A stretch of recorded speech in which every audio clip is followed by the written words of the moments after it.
హిందూ సాంప్రదాయంలో సంవత్సరానికి 24 ఏకాదశిలు వస్తాయి. కానీ వాటిలన్నిటిలోకి ఆషాఢ శుద్ధ ఏకాదశి చాలా ప్రత్యేకమైనది. దీన్నే మనం తొలి ఏకాదశి అని, శయన ఏకాదశి అని కూడా అంటాము.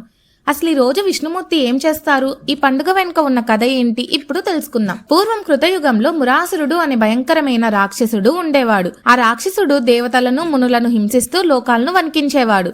మురాసుడి ఆగడాలు భరించలేక దేవతలంతా శ్రీ మహావిష్ణువును వేడుకున్నారు. అప్పుడు విష్ణుమూర్తి ఆ రాక్షసుడితో 1000 ఏళ్ల పాటు యుద్ధం చేశారు.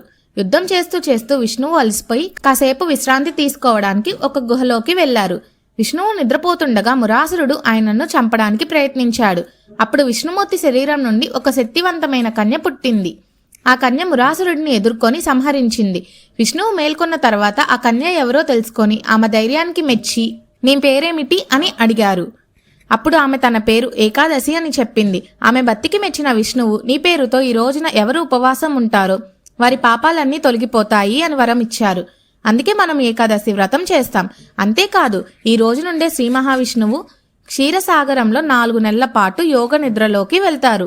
దీనినే చాతుర్మాస్య వ్రతం అంటారు. ఈ 4 నెలలు వర్షాకాలం కాబట్టి మన శరీరం మరియు మనసు ఆరోగ్యంగా ఉండటానికి ఉపవాసాలు, దైవ ప్రార్థనలు చేయాలని పెద్దలు చెబుతారు.